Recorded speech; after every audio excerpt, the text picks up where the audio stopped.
I woke up this morning thinking about this topic of when I was younger, many years ago, and my friends and I, whenever we would have a problem, it was just like how many eons women have done this. If we had a problem with our boyfriend or husband, we would call one another and talk about it, and I've mentioned a little bit of this before, but we'd share our problems. I don't know how much damage we were doing to one another or whether we were really helping, because, a lot of therapy is about somebody listening.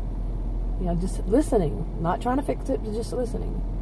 And one size doesn't fit all in all this, and this is just my experience, but it was like a pressure release valve. If we had a problem, we discuss it with our friends. And now nobody was a counselor or anything like that. We were just, that's how we did it. Back then, counseling was something you didn't really even hear much about. It was like if somebody had an extreme case of something, extreme mental problem, that, they'd seek counseling. Things have changed a lot since then. Okay, now, and what I worry about these days more is, if young women or women, decide that they want to talk about their issues going on with their husbands or boyfriends, that they wouldn't turn to their friends. Okay, but the reason I would wonder about it is because, I've wondered that they wouldn't, is because a lot more information is out there now about things like, the concern abuse, including about narcissism or different cluster B personality disorders or any. And that people, like the women might be afraid that their friend is going to diagnose their husband, their boyfriend.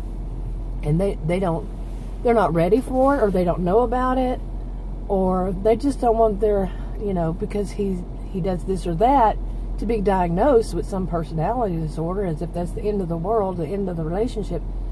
But at the same time, it's a question of, they need to know, don't they? But the real thing is, are you a counselor? Are you a qualified, healthcare professional, mental health care professional, that you can make that diagnosis? And what kind of harm would it be if you did and you were wrong? Okay. My personal view is, no, you should not diagnose your friend's boyfriend or anybody. You shouldn't really diagnose unless you're a person who has that qualification, because it can do a lot more damage than good. And plus, not only that, these people, if these people can be very dangerous. Anybody can be dangerous, especially when you're insulting them, and because that could be considered an insult. And like you're diagnosing somebody with something that they're not going to, get over. Some of them do, some of them work through it. But also, if you know about, say, narcissism, that's just one of them, and you know about it, is it because you had you had somebody in your life like that, or people in your life like that? And it might, if you do, you would question everybody in your life, and it could turn out to be that your friend is actually the person who's the narcissist, narcissistic type, and is doing a smear campaign on her boyfriend or husband. You see what I'm saying?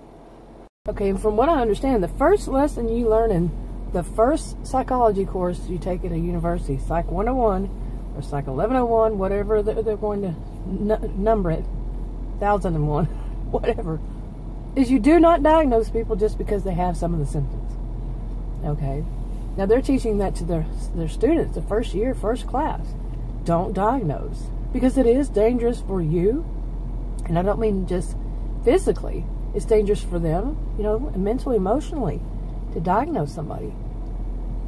Yeah, it takes a lot of knowledge and a lot of training, a lot of what a person goes to be able to diagnose and have the, a lot of classes, a lot of, more than one degree, and practicum, pre-practicum, practicum, all this, so much more. It just depends on where you live, how it is, to be licensed to be able to do that. It's not just something you experience and you say, okay, because I've experienced it and I've read on it and I understand it, I can tell other people, this is what it is. No, it doesn't work that way.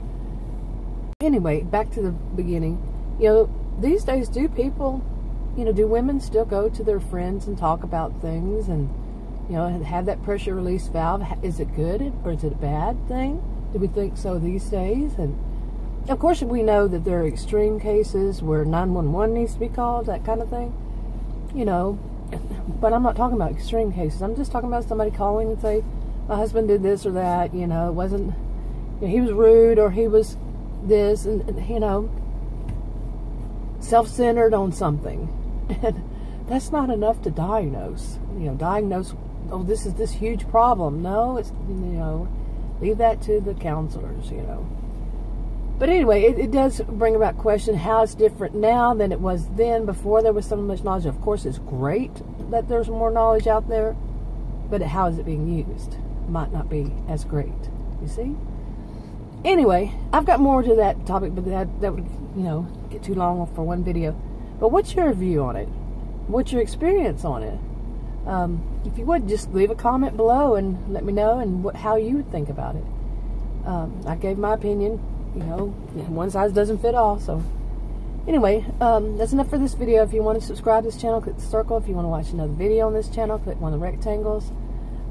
Like, subscribe, comment, share on your own social media if you want to, and I'll talk to you on another video. Bye.